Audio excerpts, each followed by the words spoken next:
నిన్న ఎపిసోడ్ చూసిరా బ్రో? చూసా ఎట్లా అనిపించింది బ్రో? మామూలుగా లేదు. శివంగి బయటకు వచ్చింది. ఎవరితో అయితే బాడీ షేమింగ్ చేయబడిందో, ఎవరైతే జీరో అన్నారో, ఎవరైతే పైనుంచి కింద దాకా చూసి హేళన చేశారో, నువ్వు ఆడలేవు పరిగెట్టలేవు అన్న వాళ్ళ మీద ఆడి గెలిచి చివరి మెగా చీఫ్ అయింది రోహిణి. నిజంగా అప్రిషియేటివ్ లేడీ టైగర్. నిజంగా చెప్పాలంటే రాత్రి ఒక్క దెబ్బతో అసలు బిగ్ బాస్ కూడా అప్రిషియేట్ చేశాడు శివంగివి అనే సాంగ్ వేసి. నిజంగా లిటరల్లీ గూస్ బంప్స్ మాట. అలాంటి మూమెంట్ రోహిణి దగ్గర నేను చూస్తానని భయ్యా ఫస్ట్ నుంచి నేనైతే ఎక్స్పెక్ట్ చేయలే, కానీ ఎక్స్పెక్ట్ చేసేటట్టు చేసింది రోహిణి. నిజంగా very well game, well played. అసలు సూపర్ అంటే సూపర్. ఒక మాటలో చెప్పాలంటే పృథ్వీ అందుకే కదా జీరో అన్న వాళ్ళ మీద ఓడిపోయినందుకు ఏడ్చాడు. ఫస్ట్ టైం బిగ్ బాస్ హౌస్లో ఎప్పుడూ ఏడవలేదు. అందరిని ఏడిపించాడు, కానీ అందరిని చండాలంగా మాట్లాడాడు, కానీ ఫస్ట్ టైం ఏడ్చాడు రోహిణి మీద ఓడిపోయినాను. కాలు ఇరిగిపోయి 7 నెలల రాడ్ ఉన్న కాలుతో బ్యాలెన్స్ చేసింది భయ్యా. ఒక రకంగా చెప్పాలంటే అసలు నిజంగా పట్టుదలతో ఆడింది, చాలా కసితో ఆడింది. ఏమైనా సరే మెగా చీఫ్ అవ్వాలని ఆడింది. అందరూ కూడా లైట్ తీసుకున్నారు. పృథ్వీ విన్నర్ అని మన నిఖిల్ కూడా పక్కనుండి రే ఇలాంటివి ఎన్నో చూసాం, రే గివ్ అప్ ఇవ్వద్దురా, రే గట్టిగాడరా అంటున్నాడు. కానీ ఒక మాటలో చెప్పాలంటే రోహిణికి నిజంగా కసి కనబడింది అక్కడ. చెప్పండి కసికోన కసి ఎట్లా అంటే మీకు ఎట్లా కనపడింది? లేదు కసి ఎలా అంటే అది వేరే కసిలే, కానీ నువ్వు అనుకునే కసిలు వేరు. అక్కడ రోహిణిని షేమ్ చేశారు Vishnupriya, at the same time Prithvi. ఇద్దరు కూడా షేమ్ చేయడం వల్ల కసి పెరిగింది రోహిణికి. కసి కాబట్టి అది మొత్తం కూడా వర్కౌట్ అయింది. నిజంగా రోహిణి లాస్ట్ మెగా చీఫ్ అవడం I appreciate that. She is a lady Singam. మన పృథ్వీ దాంట్లో ఎవరో ప్రేరణ సింగం బబ్లిగా ఒకళ్ళకు తేజకి ఒకటి మళ్ళీ పృథ్వీకి వేసింది. అంటే రెండు ఒకటే దాంట్లో వేయాలి. అవునవును. దాని గురించి ఏమంటారు అంటే ఒక విషయం భయ్య, దీంట్లో చిన్న క్లారిఫికేషన్. అక్కడ రూల్స్ బుక్లోది చిన్న మిస్అండర్స్టాండింగ్ జరిగింది. ఒకళ్ళని ఎంచుకొని 2 స్కూపులు కూడా దాంట్లోనే వేయాలి ఇసుక అనేది. కాబట్టి ఇక్కడ చిన్న మిస్అండర్స్టాండింగ్ జరిగింది. వెంటనే సరి చేద్దాం అనేసరికి నబీల్ ఫోర్స్ చేస్తున్నాడు బయట ఉండి. ఇక అది ఆల్రెడీ కిరాక్ లేడీ అక్కడ ఉన్నది సంచాలక్గా యష్మి. ఆవిడ ఎవరు చెప్పినా ఎందు కాబట్టి ఆవిడ కొంచెం ఆర్గ్యుమెంట్ చేస్తూనే ఉంది, వీడేమో ఫోర్స్ చేస్తూనే ఉన్నాడు. ఎట్టగాలకి అది ఫిల్ అయితే చేసినా కానీ సాటిస్ఫై అవ్వలేదు. వాళ్ళు మళ్ళీ వేయాలన్నట్టుగా రోహిణి దాంట్లో ఇంకో 2 వేశారు. అవతల దాంట్లో మన అవినాష్ ఎలాగా ఎగ్జాక్ట్ చేస్తాడు కాబట్టి అందరికీ తెలిసిందే. కానీ ఎవరు ఎలా చేసినప్పటికీ కూడా రోహిణికి ముందు పడినా పృథ్వీకి ముందు పడినా మగోడిగా పృథ్వీ బ్యాలెన్స్ చేయాలి. అక్కడ ఆడపిల్ల మీద బ్యాలెన్స్ కనబడలేదు నాకు. అర్థమైందా? నీకు ఇప్పుడు బోన్ పవర్ ఎక్కువ లేడీస్కే వీక్ ఉంటుంది, మగోళ్ళకి స్ట్రాంగ్ ఉంటుంది. కాబట్టి నువ్వు ఉత్తప్పుడు మీదకి వెళ్ళి దమ్ము అంటావు కదా, నీ దమ్ము ఏది అక్కడ కనబడాలి కదా. నీ దమ్ము మగోడు అయ్యిండి నువ్వు గివ్ అప్ ఇచ్చావు. ఆడపిల్ల అయ్యిండి కాలు పట్టేసినా కానీ ఇరిగిపోయిన కాలుతో తొక్కి పెట్టి నిన్ను నార తీసింది. నిజంగా చెప్పాలంటే ఒక్క మొక్కలో చెప్పాలంటే పృథ్వీకి సిగ్గొచ్చేలా చేసింది. ఒక్క ఎపిసోడ్తో చెప్పొచ్చు రోహిణి ఈ దెబ్బకి టాప్ 5 వెళ్ళిపోయింది అంతే. మన పృథ్వీ ఇంత మంచిగా ఆడతాడు, ఒక్కసారి కూడా మెగా చీఫ్ అవ్వలేకపోయాడు. యాటిట్యూడ్ అంటే మన బిహేవియర్ కూడా బాగుండాలి. బిహేవియర్ బాగోకుండా ఎంత ఆట ఆడినా కానీ ఎవడో లైక్ చేయడు. అర్థమైందా? మనం మాట్లాడే విధానం బాగోకుండా అందరితో మాట్లాడినా కానీ నీకు పెద్ద ఉపయోగం ఉండదు. కాబట్టి బిహేవియర్ ఈజ్ మెయిన్ ఇంపార్టెంట్. మనిషికి ఉండవలసిన మెయిన్ క్వాలిటీ అదే. బిహేవియర్ ఉంటే ఎవడైనా సరే సపోర్ట్ చేసేవాడు, ఎవరికి తీసుకెళ్ళేవాడు. ఒక ఆటనే చూశారు కాబట్టి ఇప్పుడు దాకా సపోర్ట్ చేశారు. అదే బిహేవియర్ కూడా బాగుంటే ఈ వాటికి మెగా చీఫ్ ఎప్పుడూ ఆఫ్ చేసేవాళ్ళు.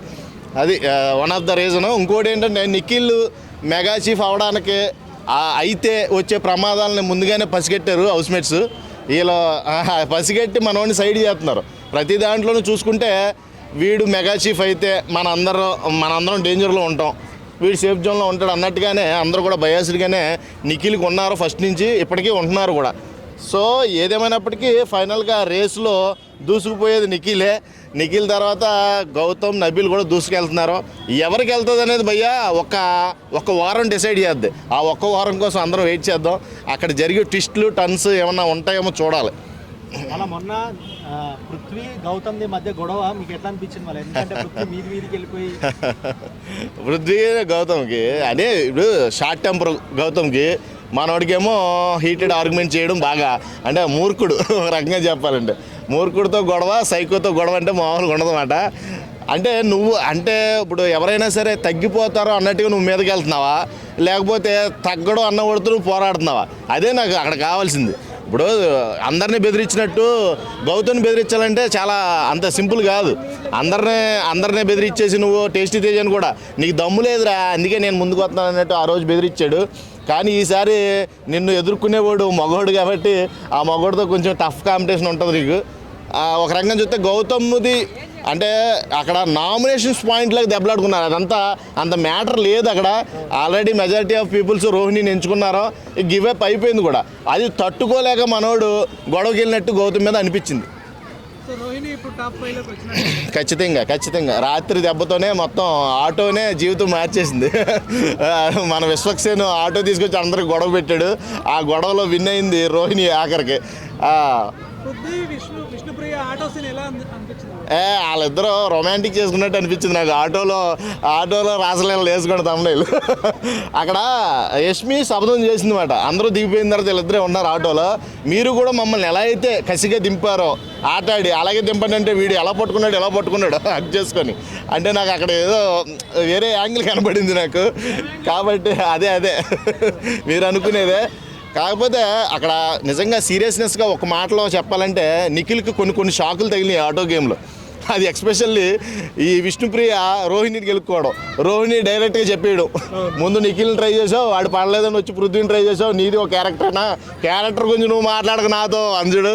అది హైలైట్ పోయా బాహో మామూలుగా లేదు. నిఖిల్ కూడా అనుకుంటాడు ఏంట్రా నా వెనకాల ఇన్ని గ్రహాలు తిరుగుతున్నాయా, నేను ఎప్పుడు ఏ గ్రహాన్ని పట్టించుకోలేదు, అన్ని గ్రహాలు శనిగ్రహంలో నన్నే తగులుకున్నాయి అనుకున్నాడు.